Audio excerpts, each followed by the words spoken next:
I'm the kind of person that will try anything. From studying abroad to athletics to theater, at Hiram, I have those opportunities. I've learned to ask what if a lot more and look at problems in different lights, and to live in the moment. My goal as a student and in life is to have no regrets. Because of Hiram, I feel like I'm ready for the spotlight.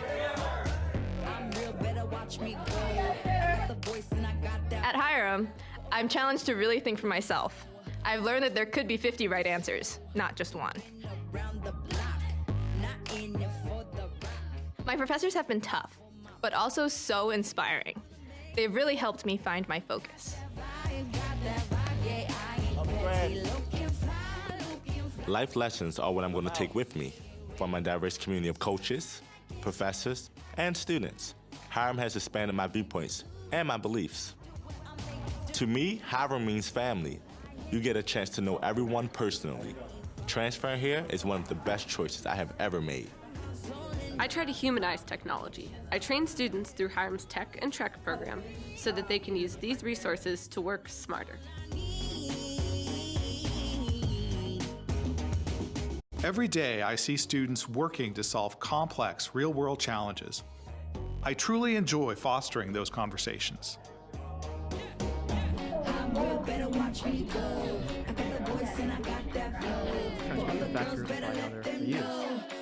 All right, so I gotta head. I'll see you later.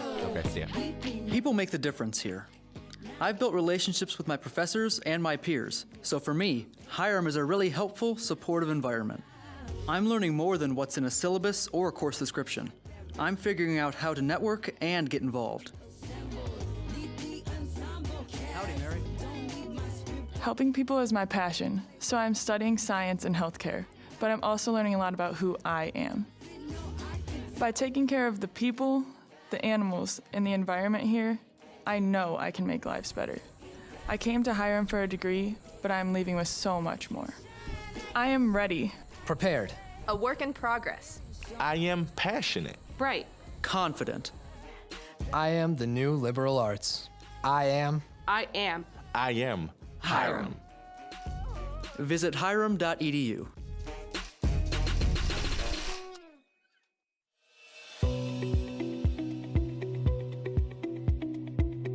Welcome to Fireside Chats, 60 minutes of stimulating conversation with some of Northeast Ohio's most interesting entrepreneurs.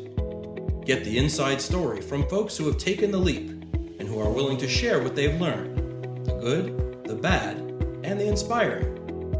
Fireside Chats, real entrepreneurs, real stories, real learning. Fireside Chats are brought to you by the Center for Integrated Entrepreneurship at Hiram College. Be sure to look for our Fireside Chat podcasts where you can listen on your own time and our dime. For more information, visit hiram.edu/entrepreneurship. Now, let's get chatting. Welcome everybody to another edition of Fireside Chats. Today we have with us Michael Hickox, who is an animation artist and a YouTube celebrity, I guess we could say. He has a really interesting story. His background is actually mechanical engineering. He went to University of Akron, but decided he had a different path he wanted to take.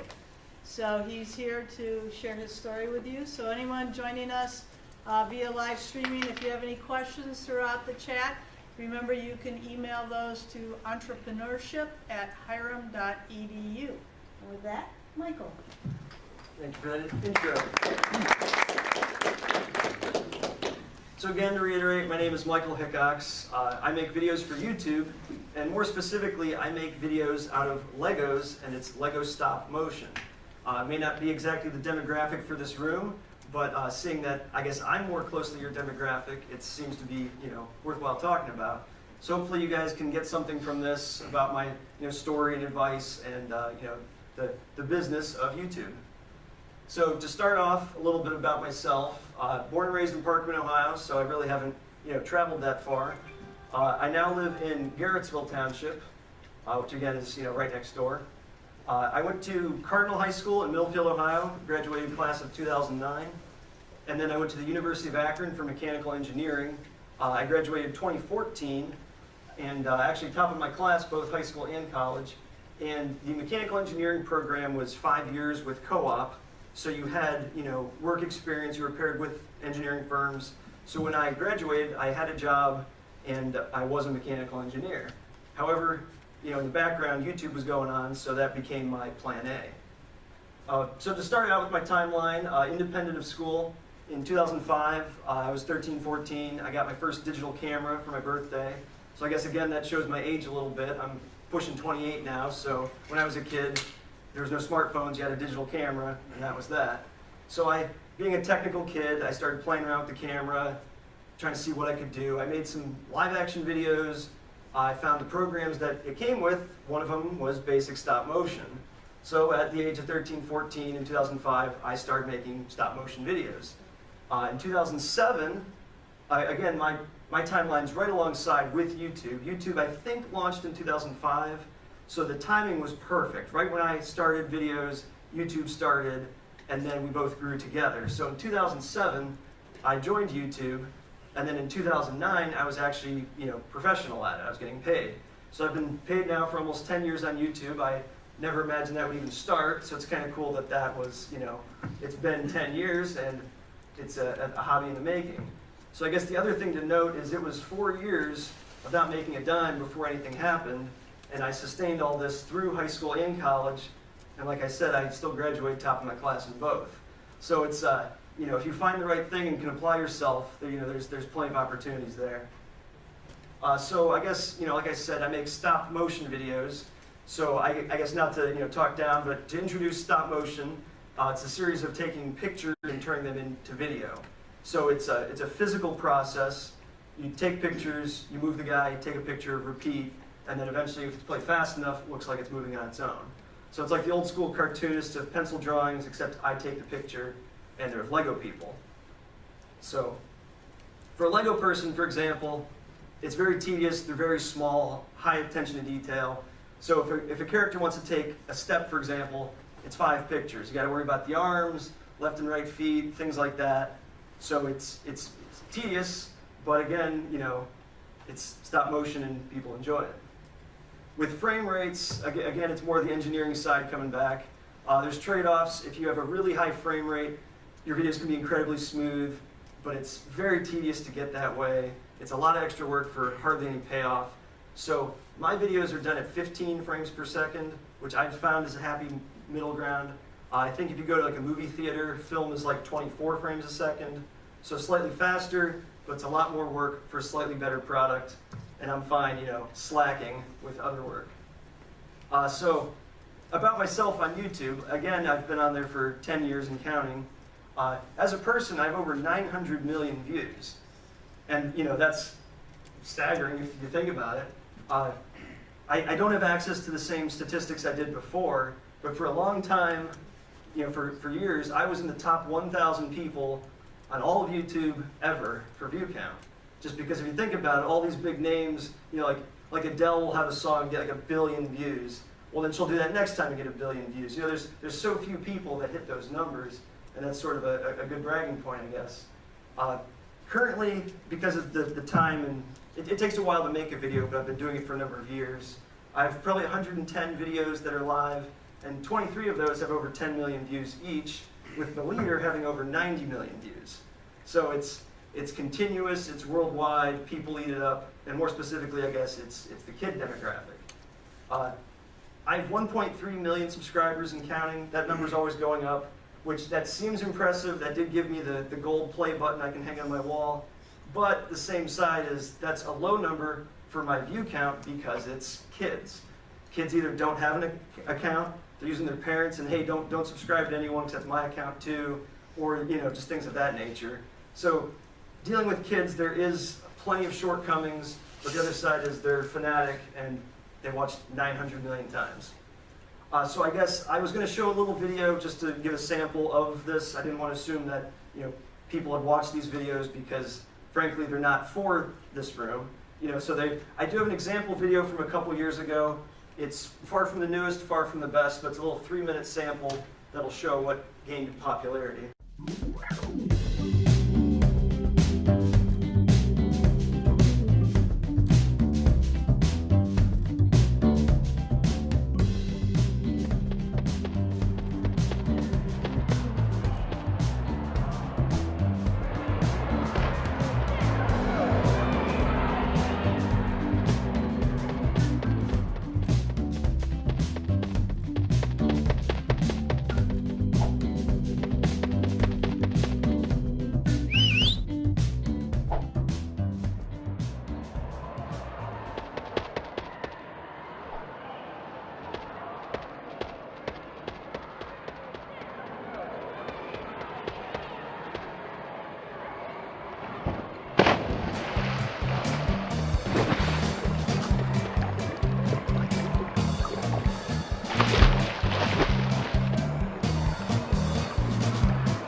So as you can see, it was a, oops, let me turn my mic on. So as you can see, the video is 3 minutes long. I know it was quiet in this room. I don't know if it picks up on the camera better. But the videos are very universal. They're aimed towards kids, that's the main demographic, but they're universal enough to where even an adult can find some value in them. The other side is, you'll notice that there was no English other than like the titles. Because you got to think of, in terms of YouTube, my top 10 countries for view count, probably only 2 of them or 3 of them natively speak English. So, you know, a kid in Malaysia can get just as much enjoyment as, you know, a kid in the States. So it's very, very universal, and that's sort of where you get the widespread appeal. The other thing is, you know, people always ask, why Lego? And that was sort of, when I started out, I was making stop motion videos of all different kinds of mediums, and Lego was the only one that actually had a following. It had a culture around it, things of that nature. So I started making Lego videos just based on popularity. No one was watching my other videos. They were only watching the Lego ones. Okay, let's do that. So, you know, I sort of was guided by what was popular. And then with Lego, it was also an easy thing to pick up as a hobby. You can, you know, make a video on your desk as opposed to, ooh, it's cloudy, we can't go out and film a live action today. So there's different things with that. Some more pictures behind the scenes just to give you a little glimpse. With stop motion, because it's lots of pictures, that 3-minute video was probably, you know, 3,000 pictures to make. So it's tedious, and if there's any variation picture to picture, it picks up. Like if the light changes, even if a cloud rolls through real slow, picture to picture, the lighting's a lot different. You'll get a lot of flicker, things like that. So the camera has to be on a tripod. It's controlled through the computer. You'll notice some of these scenes look very incomplete. That's because as an engineer, I'm always thinking efficiency. I only build what the camera can see. There's literally nothing else. Sometimes I even have to crop because the edge is showing. So it's all very, you know, efficient. How do you make these as fast as possible? It's all about the production side. Again, the characters are very small. It's easy to bump things. If you bump your camera, if you bump your set, well, start over. You're not going to get it back to the same spot. The characters also get very dusty just because you're zoomed in so far, so you got to always keep them clean. You know, not to go into tons of detail about the video side, but you also have to worry about the timing and spacing. Again, the frame rate comes into play. If I have a faster frame rate, the Lego minifigures only can walk one certain way. So if I speed up the frame rate, all of a sudden they're going to walk too fast. And I have to come up with a new way to animate walking to slow it down. So there's all these different things, and you know, you'll notice with the pool video, there's people in the background. You've got to worry about if a guy's walking and he takes a turn, he can't diagonally walk because he's on a studded base plate. So there's tons of little drawbacks with Lego, especially their size. Again, a couple other things. For this car, for example, the vertical bars represent where the pictures are taken. You have to ease in and ease out of the motion, they'll say. So if the car needs to accelerate and then slow back down for it to look natural. And then in the videos of mine, everything you saw and will see is pure Lego, pure toys, nothing else, no real special effects. The only corner I like to cut is something called masking. It's essentially where you combine 2 pictures to erase things you don't want. Like for this example, it's a pizza delivery guy jumping through the air. You can combine 2 pictures and get rid of the support. So it's not really a special effect, but there's no other way to get a guy mid-air because it's a picture, not a video. Then you put it in your editing program, you know, get your timing, get your spacing, everything like that. and then boom, you've got a video. So the main question, and I guess the business side of it, is what do you do once you make those videos? I made videos for 4 years as a hobby, and then I've been doing it for 10 years professionally, so there's got to be some reason for the videos. Well, the biggest thing is, with YouTube. I'd say 90% or more of my business is through YouTube. There's other platforms, like Amazon and Roku and different things, but the main focus here is YouTube. YouTube, it's almost all advertising. You'll notice that there's different formats. I don't know if some of these are more obsolete or if they're still current. When I started making videos, shows my age again, it was almost all PC views, mobile phones. No one really was watching videos on their phones yet. And it quickly turned around. So as a result, YouTube has to think, okay, how do we change the ads, keep the platform relevant, that sort of thing. So with ads, everyone just thinks, oh, I'll make something, I'll put ads on it, boom, we'll make money. But it's really not that easy. The main thing is you have to have numbers. I'll have like 250,000 views a day on YouTube. That's enough to be a sustainable income.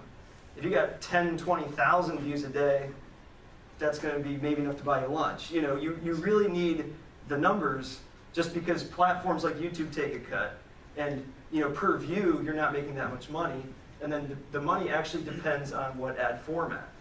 If you see a little pop-up on the side, you probably don't even see those. They're just peripheral vision, you just ignore them. If it's in your face, that costs more money. If it's a skippable ad and you skip it, that doesn't pay that much. If you have to sit through the ad and you can't skip it, that pays even more. But the most is if you actually follow through. Like if you have an ad for Toyota and you're like, I'm actually shopping for a car, and you click the links. That's where the big money's at. You saw a video ad, it was in your face, and you were actually following through with it. So the advertisers, they like that because it's an ad that worked. The other side is that the ads, where do they come from? Well, it's companies looking to sell their ads. There's not just a pool of ads you can pick from and just say, I want those and I want these because they pay more. It has to deal with what the companies want to spend. Advertising is very expensive.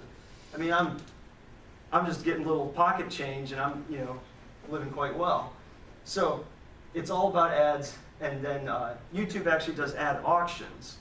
I don't want to be like on record saying this is a very simplified version, but YouTube essentially does these ad auctions where they go, okay, hey, this guy makes Lego family-friendly content, probably younger males. So the companies go, ooh, I would like to advertise with him. I sell toys. I want to get in on a toy-loving audience. So they'll put an ad on my videos trying to hit that demographic. Well, if it's Christmas time and there's a lot of different companies fighting over, my videos, for example, they'll start to bid with each other and run the auction up. So they're paying more per ad because they're fighting for the ad space. So this time of year, nothing really special happening, no holidays, no real reason to shop. So you just get normal run-of-the-mill ads. But at Christmas time, everyone's fighting for ads.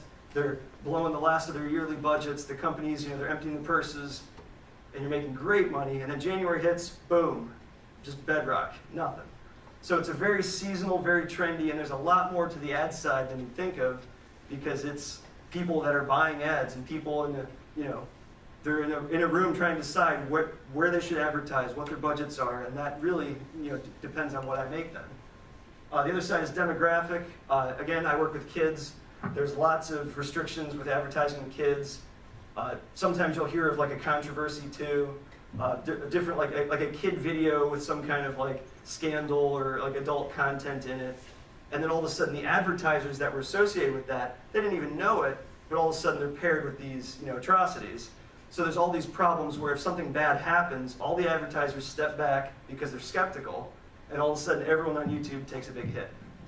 So I have an agent actually, I'm paired with a company in California, so they go direct to the advertisers and go, listen, this guy's rock solid, pay us direct instead of going through YouTube, we'll make sure you get the right place for your ads.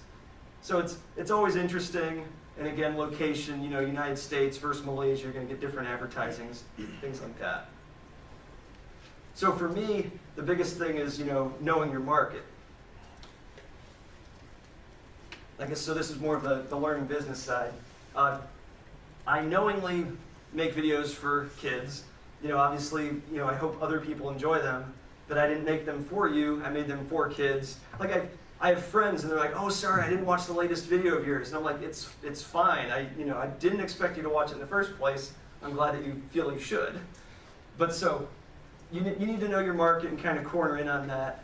As I mentioned, when I started out, I wasn't making Lego videos. I never thought that would be a thing. All of a sudden, though, they started paying me, so of course I'm going to start, going down that road. I guess to take a step back a bit, when I started making videos and I was starting to gain popularity, I had a big mix, nothing was happening. And then YouTube actually contacted me after I had a video explode in popularity. I went from getting 300 views a day, 300, to getting 750,000 views overnight. YouTube was different back in the day, but I was randomly featured on YouTube's homepage. So if you went to YouTube during this 1 week in January 2008 or whatever, I was on the homepage of YouTube. There was no way you could have seen it otherwise, just because how YouTube was structured. So YouTube approached me and said, hey, you've got some popular content, let's put ads on it, let's partner, let's all make some money. But I didn't own the copyrights. I didn't own Lego. I didn't own the sound effects I used, the copyright infringement music in the background. I couldn't do anything. So, there's different opportunities. I decided to clean up my image, go professional, stick with the kid audience. I really had to decide what my audience was going to be. And that's sort of the deciding factor is you have to specialize and know your audience. Another example is I'm a fan of like Stephen Colbert. He's got his late night show and he puts all the clips on YouTube. Well, I might only like the monologues and I don't care for the interviews or the games or things like that. So I don't subscribe to him on YouTube because it's just a bunch of content and there's one I like. So I don't want to be that guy. I want to be someone where every video I go out, it's exactly what the audience wants. They want a silent cartoon of Legos. They don't want a live action of me explaining something, they don't want a tutorial, they want videos. So you really need to specialize, hone in on that, and try to get your numbers up. And if that's not working, if it's too specialized, you need to be able to adjust slightly and try to get more of an audience. So for me, if my videos were doing poorly, maybe I could add voices. It would choke out certain areas, but then maybe gain more because it's more of a cartoon. The biggest thing for me right now is the oversaturation and competition. It's the same for every business everywhere. You start out, you're doing well, and all of a sudden there's too many people and you're fighting over there's only so many viewers going around. So with me, I guess I didn't go to business school. I'm an engineer, so some other people could argue differently. But I'd say with the business cycle, there's a couple different parts that are very important. You get your resources, you launch, you start your channel, and then you grow. You find your audience, you develop, you get better. People naturally find you, you turn it around. But then there's competition. When I started out in YouTube, I was actually one of the beginning people doing Lego stop motion. There were probably 10 of us that were any good, and I was one of the few people that actually struck it big and continued with it. But so as that got going, more people started learning that this was a thing. Our popularity inspired people to copy it. All of a sudden, there's a lot of people making videos, and it's really hard to stand out. So 10 years later, I'm still a big guy, I'm still a veteran, but there's so much competition, it's really, really hard to stand out. So that's where the competition is. The maturity, people lose interest, you get new people, it kind of just flatlines. But then you eventually get a decline of people just getting bored, or there's way too many people making videos to where you really can't stand out anymore. So I guess for me, the business tips I'd have is to learn to capitalize on those opportunities. Like I said, the video production I did was all during my education. I did it through high school and college. I saw the potential, I kept it going. Anyone else would have just been like, oh, okay, that was a hobby, forget it. But I saw that it was growing and it had potential long term, even though for 4 years I didn't get a single penny. The other side is, I've been paid for 10 years. I never thought it would even be a thing to begin with. So I knew that, hey, if this is going to be a thing, it's going to be short-lived. I have to take advantage of this fully, ride it out, don't overspend, know my limits, because it's a bubble and it's going to burst. So I took as much advantage as I could. I invested as much as I could. I made a lot of money for a couple years, and the only treat I had for myself was I bought myself a used Mercedes. I didn't even go out and buy a new car. So I lived within the means because I knew, hey, this isn't going to last, and I'd rather work less than have nice things. So I guess that's sort of the other side is, if you get this money, are you working so that one day you can retire at the age of 40? Or are you working so you can drive a Ferrari to work and work till you're 70? It's really one or the other unless you're like really, really hitting it off. So I guess that's my advice is, really take advantage of when you can, learn how to adjust and react, and then really try to be good with your finances. The other side is my popularity was, I'm 28 now, and arguably this is starting to come towards an end. So I'm still young and I've got a lot ahead of me. Most people haven't even started their careers yet. So again, it's the importance of timing. The other thing with YouTube is it's all royalty based. Like right now, there's probably a couple hundred people watching even that one video I just showed, just because it's so many people worldwide, things of that nature. They're watching ads, I'm making money. So you get those royalties, and it's really nice to make a revenue stream out of it. The other side is I've done work with other companies, excuse me, and a company will say, what's your rate to make a video? How much do I have to pay you for you to make a video for me, and I get to buy it and own it? And it's always this weird question, because you have no idea what a video is going to make over its term. Is YouTube going to be alive in 10 years? I don't know. So you have to try to think of what's a lump sum you'd take up front that would be the same as that revenue stream the entire video would make. I'd say, hey, would you rather like $1,000 right now or $20 a day? And you're like, well, for how long? Well, I don't know, $20 a day. And you're like, okay, so you really have to decide what you want. But what's really nice for me is this has become a revenue stream.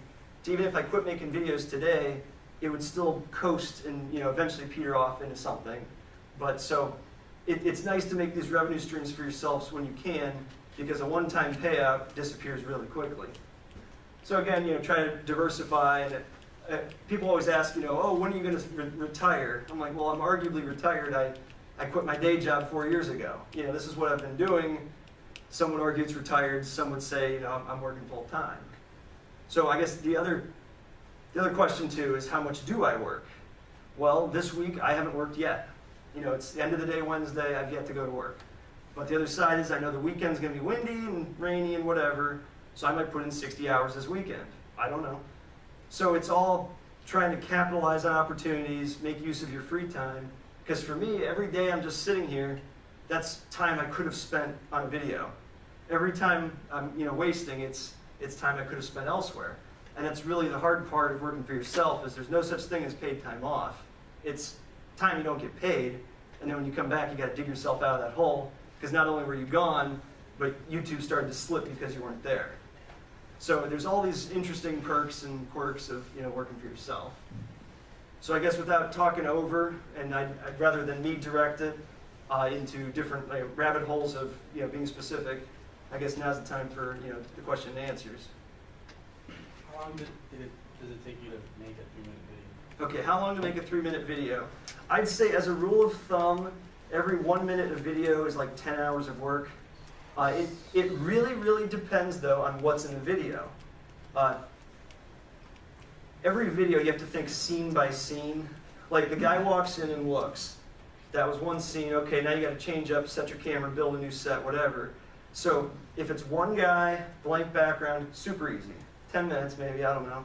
But then if there's a crowd running through, all of a sudden that's 10 times the people, that's 10 times the work.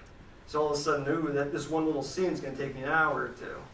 So there's been individual camera angles of videos that have taken me 5 hours or more for large crowd scenes.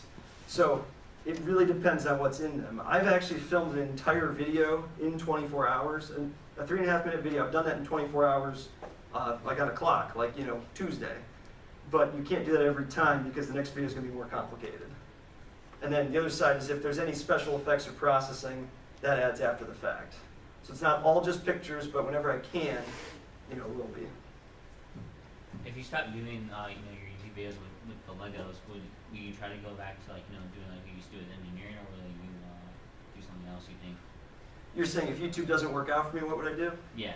Well, I guess there's two sides of it. The one is would I quit YouTube and just have a normal traditional career, or would I change and just do a different version of YouTube? And I guess I don't know what I would do right now. Because with Lego stop motion, that's what I've learned, that's what I'm good at. I could adapt to other versions of stop motion, but try to think of an adult form of stop motion, because I've captured the kid audience. There's really no adult audience for what I do.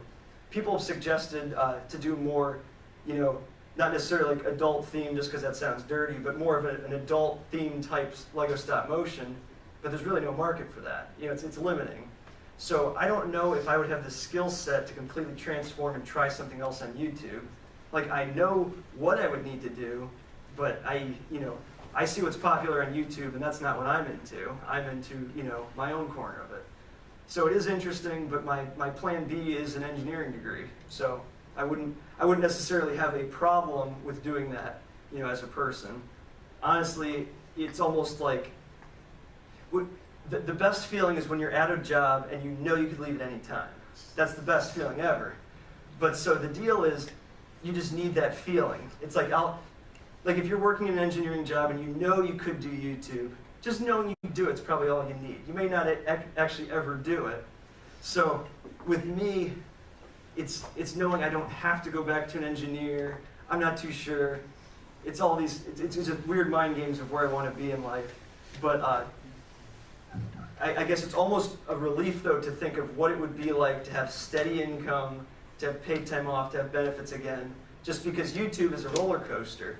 It averages out okay to a nice living wage, but I mean, there's been a December where I've made as much as I would have made in 6 months as an engineer, but then January hits and I make like $500.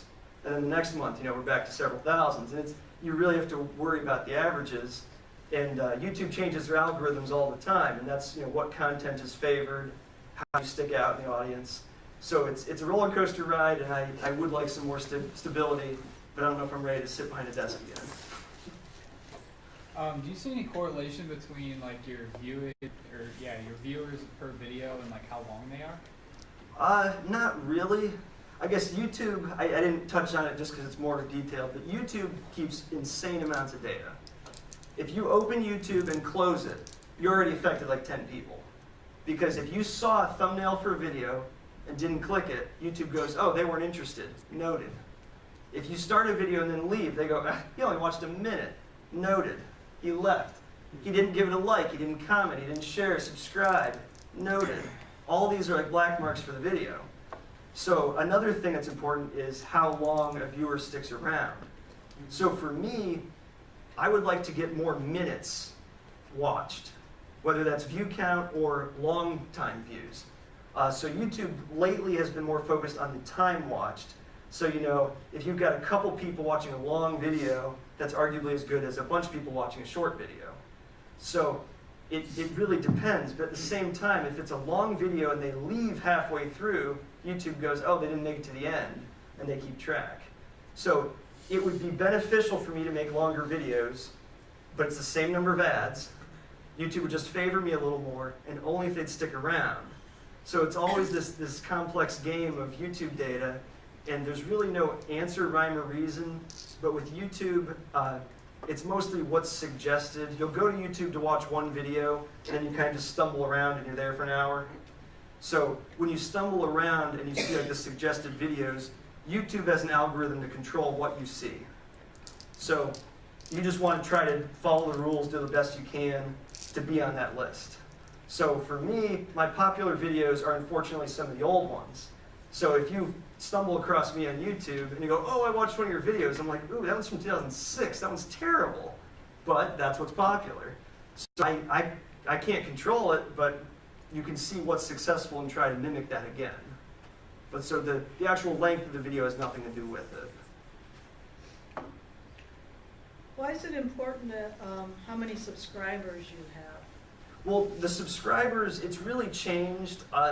As far as a conversational perspective, it's more just a status symbol. That's how many loyal people like you. Because you can have a viral video go crazy, but no one knows who it is or what it is or anything. But when you subscribe, you're like, ooh, I like this guy. I'm going to look him up. But so for me, like I said, YouTube has changed. Before it used to be, when you put a video out, it went into the mailbox of every single subscriber, and they'd watch your new video. Well, now YouTube's kind of cluttered, and they're trying to control more of what they think you're interested in. So when you open up YouTube, it's all their suggestions for what you think, or for what they think you should watch. then you have to go over and find your subscriptions button, go to it and see what the people you follow have put out. So although I have 1.3 million subscribers, I'll put out a video and just a small fraction of those people will actually see the new video. So it's all how YouTube controls it. You're at the mercy of other people, but that's essentially what it is that when you put a new video out, the subscribers are the first to see it. So because YouTube changed how they do that now they're controlling what everyone sees, not the individual controlling it, does that impact your earnings? I mean, the views and the earnings are basically directly correlated. So if YouTube changes who they're favoring and what content they're favoring, if my views go down, my ads go down. But again, it all depends on what ads you're getting, where they're from, the finances of the ads. But yeah, in 2016, YouTube did an across-the-board big change and really started to push more minutes. They changed the algorithm, and all of a sudden, from 2015 to 2016, I saw like a 40% drop. And there was nothing I could do about it. I just all of a sudden was making less money, getting less views. So again, that's the importance of capitalizing on that the bubble while you can. But at the same time, you got to look up and be like, okay, how can I get back in the game? Why was I marked this certain way? Because every day more people are watching YouTube, but a lot of these people you follow, they'll be complaining that, oh, YouTube's changed and no one's watching videos anymore. And it's not true. It's just that YouTube's trying to control, and make sure people are watching their favorites. And for them, their favorites are what's viral, what are people watching, what are people talking about, and making money for YouTube. Because, I mean, YouTube's taking like 40% of what I'm making. So they want people to watch me, but if they have someone better, they're going to promote them first. So do you have a direct partnership with YouTube, or are you going through a third party? I guess technically I'm through a third party. The whole rights thing, though, it's YouTube has the say, that's that. If there's any kind of copyright infringement or, for example, I made a video kind of mimicking, there was the Bird Box challenge, people were putting on blindfolds and stuff. I did a little Lego version, lighthearted, it's a cartoon, it's Lego, haha. But I had a guy put on a blindfold and just kind of drunkenly stumble around, and like cars were narrowly missing him, and it was just this success, funny goof. But because it was related to this thing, YouTube just went, no, we're not putting ads on anything Bird Box challenge related. No questions asked, that's it. So I spent 50 hours making a video, never will make a penny on it. So that's YouTube's ruling. But so I do have a middleman. Essentially what they do, though, is they'll take 10%, but as a result, they get you better ads. So they're taking 10%, but it's not 100%, it's up like 150%. So I do have a third party, but it's more for just marketing opportunities. And again, if there's any controversy, YouTube, all the advertisers just back off because they know something bad happened and they're skeptical. But if there's a middleman, they go, no, our guy's solid, keep spending money, and then they will. So it's nice to have a little buffer zone. I've got a call with California, a couple times every month with the little pointers, but it's limiting because you still have the YouTube boss.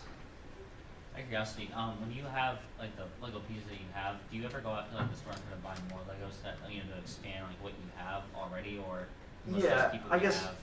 with my videos, it's all brick-based, classic. There's architecture, it's buildings and walls. When you go to the Lego store or something, they got like cars and dinosaurs. It's hard to find just the traditional building materials. But I do buy all the time for specifics. The other thing that's great is when I drive to the mall, I write off those miles. Whatever I buy, business expense, drive home, write off the miles again. So there's all these quirks I do buy all the time.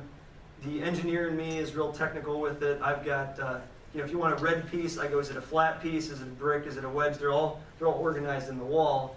Just because when I'm making a video, I got to hurry up and build this set and get out the door. So I buy all the time. I've got them all meticulously organized, and that's just for the sake of speed and what makes sense. Because I remember as a kid, you just dump the bin out on the floor, and you're looking forever to find that one exhaust piece you need. Have you ever tried like a drawing animation? I guess I'm a decent drawing artist, but the drawing side, the problem is you have to turn that into a digital art form. So I guess a lot of people, instead of doing pencil to paper, they'll just start drawing on a computer. And then if you're drawing on a computer, hey, why don't you just dabble in CGI? it goes down the computer route. If I knew computers better, maybe I'd make CGI Lego videos. That is a form. There's plenty of those online. But the stop motion, I guess it's the actual physical seeing toys come to life that people like. So I've just been doing what the audience wants. Have you ever thought about doing something other than stop action? I mean, clearly you have to write a story. You have to direct. Well, that's sort of the other side too, is people are always like, how do you come up with your ideas? And I'm like, hey, you work on a Lego gas station for 30 hours and tell me you're not thinking of something else. You're always trying to think of other ideas and how they tie together. One of the big restraints with Lego, though, is I had a video where they're trying to catch a mouse in a house. I'm like, ooh, can I even build a mouse trap? I don't know, it may be giant because they don't make the pieces small for the characters. So there's certain things you start working on and all of a sudden you're like, it's not gonna work, I gotta bag that idea. So occasionally I have a notebook of all these like little pieces I like, oh, guy pops his head off, looks around the corner, puts it back on. I don't know when I'll use that, but I've got that in the arsenal. But so the ideas are always there. People always say I'm really creative, but if this is your job, you're kind of forced to be. So I guess I could apply those to other things. They are little stories. But as far as the silent movie type goes, it's kind of awkward if it was with people. So the Lego media actually helps out those stories. So I guess, for now I'm going to keep doing what I'm doing. If it falls through, I could change to other platforms. I think I've seen some stop motion with clay animation, right? Yeah. But you've never... I've dabbled in clay. The deal is it's 15 frames per second. And I guess to go back to why I'm doing Lego, I started out with doing action figures and Transformers and different things I had. But to have a character walk, the Lego guy sticks to the floor. So it's really easy. And if he has to balance, okay, he's squared, he can do it. An action figure can only stand or fall over. You have to tack them in place and use supports, and it's really tedious. So with clay, it's the same thing. If you want to have the guy move, there's no leg to grab. You can't have to make a leg and hope you didn't stretch it out too long. There's all these problems with clay as well, just because you have to touch it 15 times for 1 second of video. So I mean, there's plenty of clay. Claymation's a popular term. That's what I called Lego stop motion for years and years was claymation, because that's what the original exposure was. But I guess I like the benefits of using Lego more than the shortcomings of it. I like that it's all snapped together, crystal clear, right corners, versus clay is oh, he walked here, now there's a trail of clay on the table. So there's, with every different form, there's plenty of drawbacks. Someone wanted to know, and you did mention this before we started to some people that were here earlier, but have you been approached to do advertisement? Yes, I've done sponsored projects with companies. It is a little harder to do specifics because it is Lego branded. Mega Block's a competitor, knows that if they came in, they're like, we can't encroach on their turf, whatever. But I've done video game releases. I did a promo for the Lego on Blu-ray being released, Lego movie. So there are some opportunities where it does work, but it's limiting. The last one I did was with this World of Tanks. I think it's called. It's an app. You fight as tanks. So they sent me their tank sets. I did a little mock battle. I tried to make it lighthearted and work with my audience. But I guess the deal with those is, again, a lot of times you have to decide, if I make this video, who owns the rights? Can I make money off of it, or is it going to sit in your hands? So if you do a sponsored project, you have to be able to come up with a price point that works for both people, and sometimes that just doesn't happen. So there are opportunities. I have done them, but I mean, it's probably less than 10 in 10 years.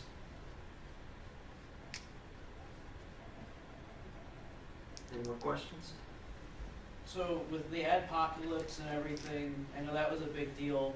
How hard did that actually hit your channel, since you were already a much larger channel to begin with?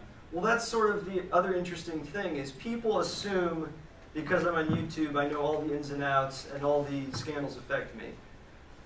I would say there was never an adpocalypse, because for me, it's just trends and things go up and down. I never noticed a big bump or problems. And that's just because like I said, if there's a scandal or if there's some kind of challenge and it's causing problems, advertisers back off, but they know, hey, this guy's making Lego videos. There's not going to be like racism elements or things of that nature in this type of video, so I'm completely unaffected when there's scandals of that nature. So for me, it's just up and down, learning what YouTube likes and dislikes. Like I said, right now I'm sort of in a lull, but that's just because there's so many people doing Lego videos. It's just the time of year doesn't pay very well. It's just a couple things, and right now I'm just weathering out the storm because I know summertime's always good, December's always good. It'll come back. But so it is interesting though, because there's all these different giant scandals, and I won't even notice. Sometimes I'll actually go up because an advertiser is going, we need to spend $1,000, and they go, ooh, we can't go there, we can't go there. Here, you take it. And I'm like, okay, bring it my way, So it's all just a matter of who's putting the ads out there. So if the advertising company is afraid of something, then my revenue will go down. Other than that, it's business as usual. Did you ever want to work for Lego itself to help them, with for example, more advertisement stuff, or did you ever not be able to, ever go down that path to be able to, really work with them and, Yeah, I guess it's always good to work with someone because it's a guaranteed, decent paycheck. But at the end of the day, the reason I'm sticking with this is that I'm my own boss. I think I mentioned before this, the live stream, I did a project before with Nintendo, and it was to help promote this, cops and robbers type Lego game. And they were, pleasant to work with, but at the end, they said, ooh, you had this guy, he was shown with a chicken wing. We don't want to show a protein. They were fairly picky. They're like, we need to replace it with a cupcake or something. We don't want to offend a vegan or things of that nature, so remove the chicken wing. And I'm like, that's a 20-hour edit. I can't just change that. I got to refilm everything. That building no longer exists. I have to reconstruct it. So at the 11th hour, I had to correct this video. And if it was for myself, I would have been like, oh, it's a chicken wing. I got one comment, and he was fine with it. So it's good to work with people for the job security, for the exposure. Like with the Lego movie promotion, that was through Warner Brothers. It was kind of cool to have some in with some companies that are recognizable.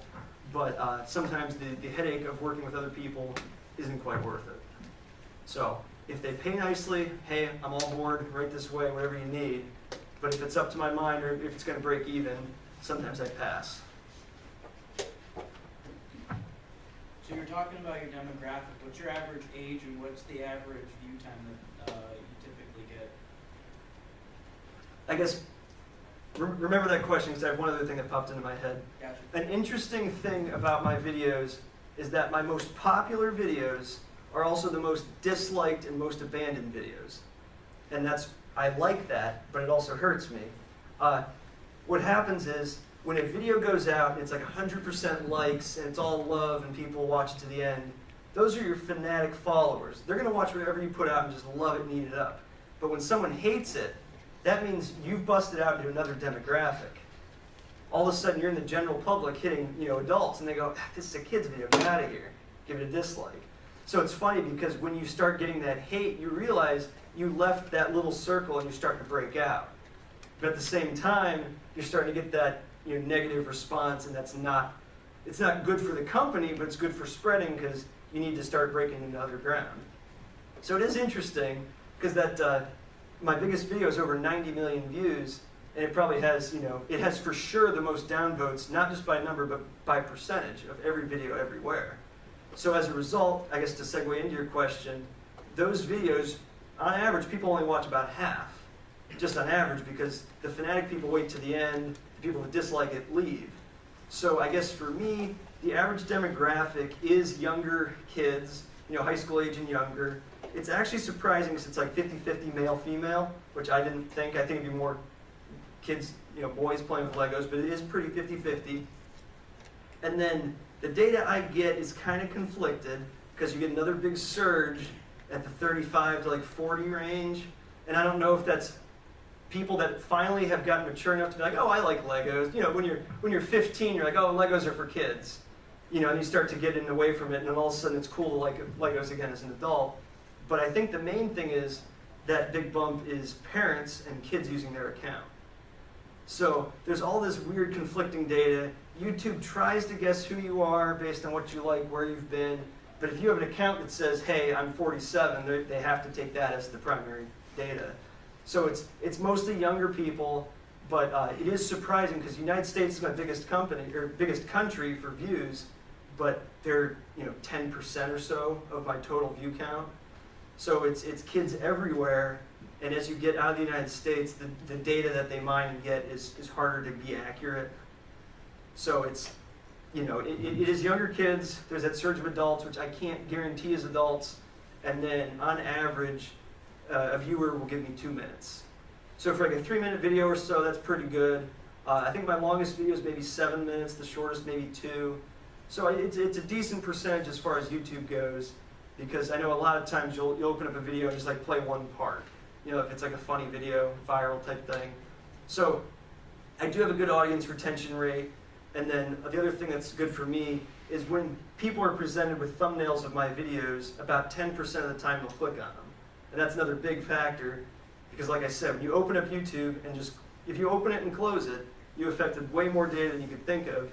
And that could be the difference of that guy getting featured next time or him staying in front of you talking. So it's interesting. And then the other side is people always go, oh, why don't you just play your own videos and click on your own ads and stuff like that? Well, that comes down to the numbers game. Everyone thinks, oh, I'll put ads on my new phone app and just make a bunch of money. Well, you got to get 100,000 views before anything happens. When I started getting paid in October of 2009, and YouTube would pay me once I hit $100. It took me until April to get paid. So starting out, it was like a penny a day, up, that day rounds down, 0. Okay, this rounds up. And I was still pulling like 10, 20,000 views a day then. So it always changes. It's a numbers game.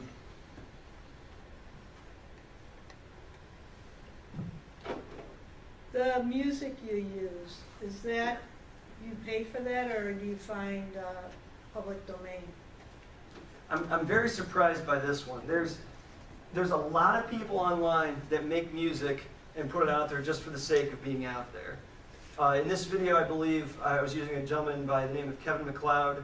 He's all over the place. You'll always hear, even on like Facebook, like cat videos and stuff, you'll occasionally hear like this peppy silent movie type music. And it's that guy.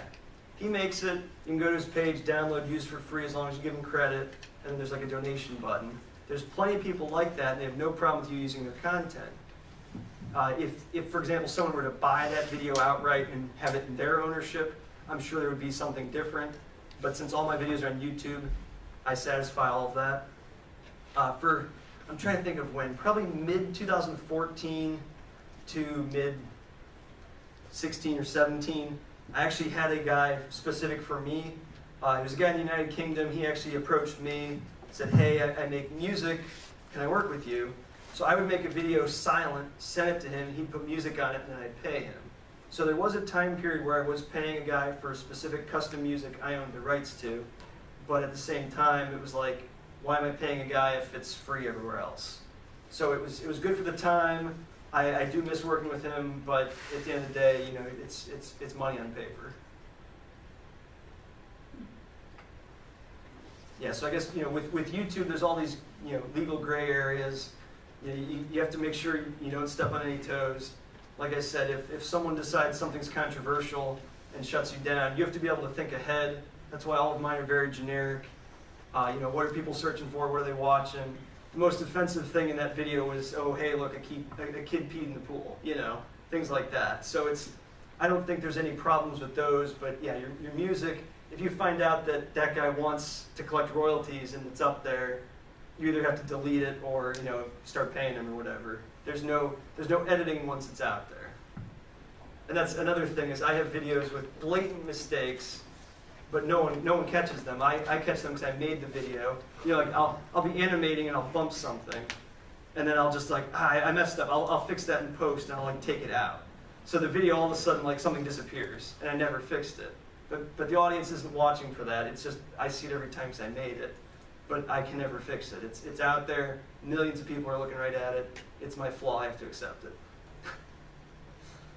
How much time do you usually spend in post-production then? It depends on the complexity of the video. If it's a normal video, kind of lighthearted, like the pool video, the only thing I'd have to edit and post is like the jumps. So when the guy gets off the diving board, every frame there is a support, and I had to remove that frame by frame. But it's really only like 5-10 frames, at most. So when you animate, you kind of get it paced on the fly. Like if you do a couple scenes a day, you'll post them in the program, make sure they look good before you continue to do the next scene. So it's already crudely laid out. You see how the story goes, and then when you go to like post-production and to edit, I've gotten good to where if it's all done Thursday night, I can wake up Friday morning, knock it out, and have the video go live at noon. So again, it's just the efficiency, getting good at it, and then knowing where to cut corners for the sake of production time. Like there are different secrets to how you do the masking to make it better. You want that support as hidden as possible to begin with, so there's even less to remove. So I mean, it's as much as a day for video, but the video may take a week otherwise for all the other stuff. Any other questions? So since you're your own boss, during tax season when Uncle Sam starts knocking at your door, how's Ohio for you on that front? Well, I guess the tax situation was, it grew much faster in the beginning than I thought it would. So there was a year where I filed my taxes and, ooh, surprise, I owe $11,000. My guesses were off. So after that scare, I started pairing with an accountant. And every month I give him my numbers, what I made, what I spent, and then the taxes are done once a month. So it is good for that. I am an S corporation. So I do have I am a business. The other side of that is I do have to pay unemployment. I do have to pay workers' comp. There are things you have to do as a business. But the other side of that is anything I can justify is a business expense. So that does help out. You buy a computer part, you need it for your videos, you're not paying taxes on that. So it's really, I don't know the new tax code, but you're saving like 20% on whatever you buy for the business. So there's different loopholes like that, but you do save. It's a problem for taxes because you have all the other stuff with that.